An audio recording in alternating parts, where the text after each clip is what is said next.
English shorthand dictation at 100 words per minute. Ready? Start. India lives very largely in villages. Although during recent times the urban population has been increasing very rapidly, about 80% of our people still live in the villages. Anything done to bring about an all round improvement of the villages and those who inhabit them should not only be welcomed but given all possible encouragement by the state and the people at large. Mahatma Gandhi therefore attached the greatest importance to the welfare of villages. It is a happy idea to inaugurate the community development program on his birthday. The terms community development and community project may be new, but the concept is very old. Basically, this concept means many sided development of villages as distinguished from development relating to particular aspects.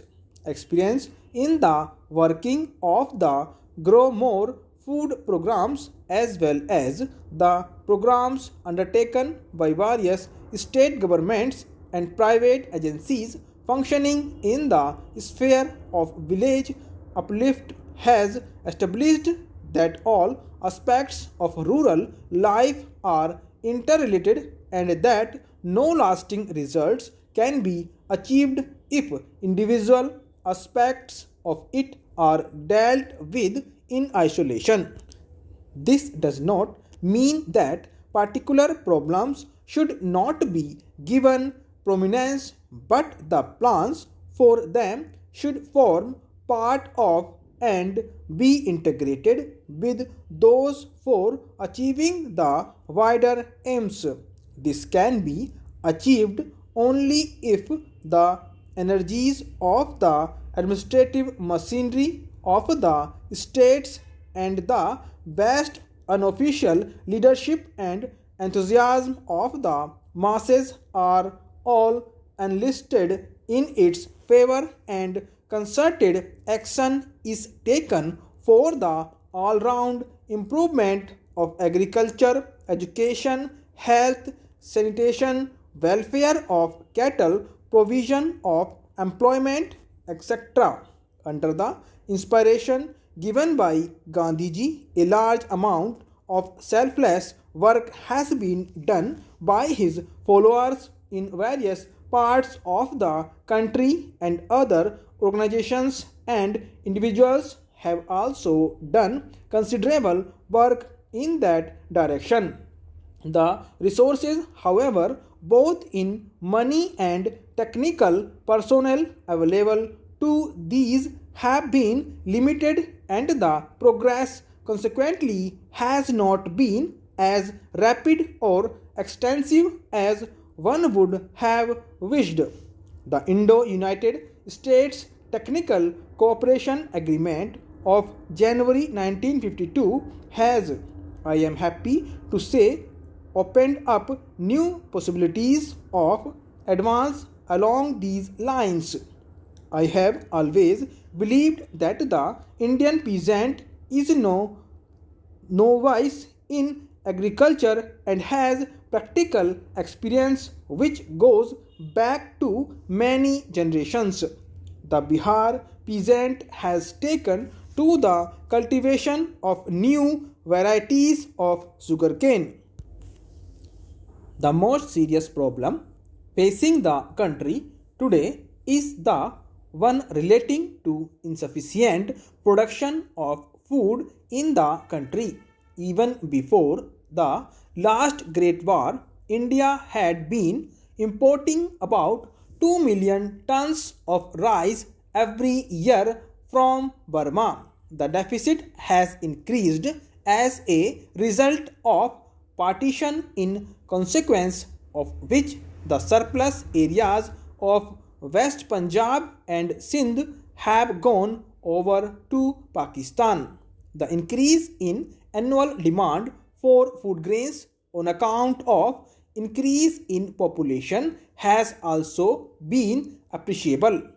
To augment internal supplies, it has been necessary for government to import large quantities of food grains. The imports in the year 1991 reaching the figure of 47 lakh tons.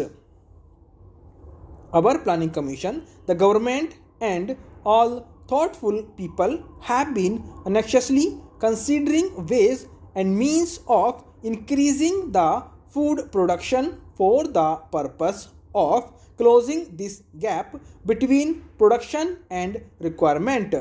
The Big River Valley projects, some of which are already taken in hand and others which are under contemplation, will take time to be completed and are not expected to yield immediate results.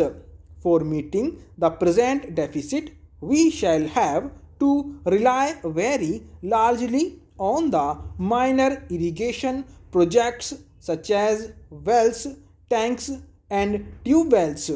Water available from small rivers, rivulets and channels can also be utilized.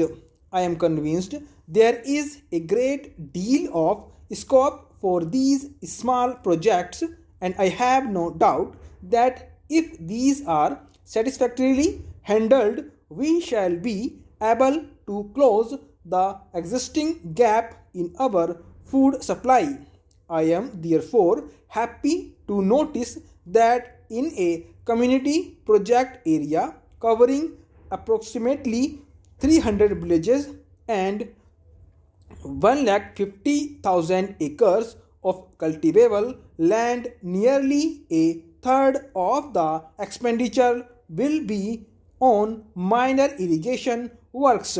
If these are carried out through cooperative societies and the people living in these areas contribute in labor, which absorbs nearly 80 to 90% of the expenditure on these small irrigation projects, the amount made available for this purpose will be very much more than would otherwise be the case.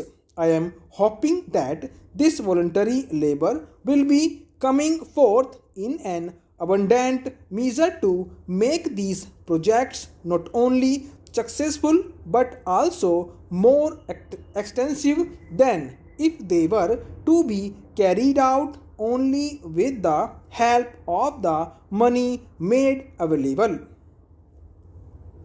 Next to water comes manure. This may be either chemical or organic, or rather a combination of both. For chemical manure, provision has been made for 108,000 tons of fertilizer in the agreement with the TCA. This will be supplemented by supplies from the output of the Sindri factory. Stop.